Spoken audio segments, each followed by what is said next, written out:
Hello കൂട്ടുകാരെ, നിങ്ങൾക്ക് statue of ലിബർട്ടിയെക്കുറിച്ച് അറിയാമോ? സ്റ്റാച്യു ഓഫ് ലിബർട്ടിയുടെ മറ്റൊരു പേരാണ് ലോകത്തെ പ്രകാശിപ്പിക്കുന്ന സ്വാതന്ത്ര്യം.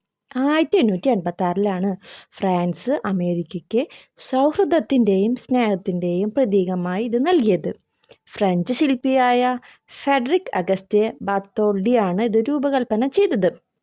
വേറൊരു കാര്യമോ നിങ്ങൾക്കറിയോ? ഈഫൽ ടവർ നിർമ്മിച്ച ഗുസ്താവ് ഈഫലാണ് ഇതിൻ്റെ ഇരുമ്പ് ചട്ടക്കൂട് ഉണ്ടാക്കിയത്. ഉയരമാണെങ്കിലോ തറ മുതൽ ദീപനാളം വരെ 305 അടിയുണ്ട്.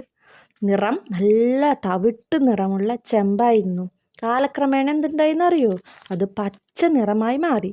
സ്റ്റാച്യു ഓഫ് ലിബർട്ടിയുടെ ഓരോ ഭാഗത്തിനും ഓരോ പ്രത്യേകതയാണുള്ളത്.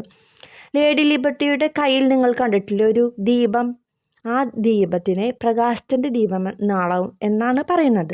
ജൂലൈ 4, 1776 എന്ന് ആ റോമൻ ഫലകത്തിൽ എഴുതിയിട്ടുണ്ട്.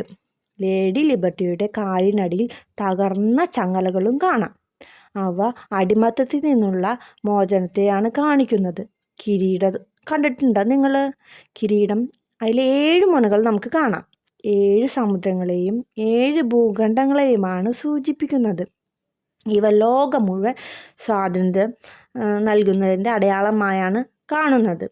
ലിബർട്ടിയുടെ 350 കഷ്ണങ്ങളായി ഫ്രാൻസിലാണ് ഇത് നിർമ്മിച്ചത്. അത് 214 പെട്ടികളിലാക്കിയാണ് അത് ന്യൂയോർക്കിലേക്ക് കപ്പലിൽ കൊണ്ടുവന്നത്. ഇത് കൂട്ടിയോജിപ്പിക്കാനോ 4 മാസം എടുത്തു. ഈ വീഡിയോ നിങ്ങൾക്ക് ഇഷ്ടമായെങ്കിൽ ലൈക്ക് ചെയ്യുക, സപ്പോർട്ട് ചെയ്യുക, ഓൾ എന്ന ബെൽ ബട്ടണും കൂടി അടിക്കണേ. അയ്യോ.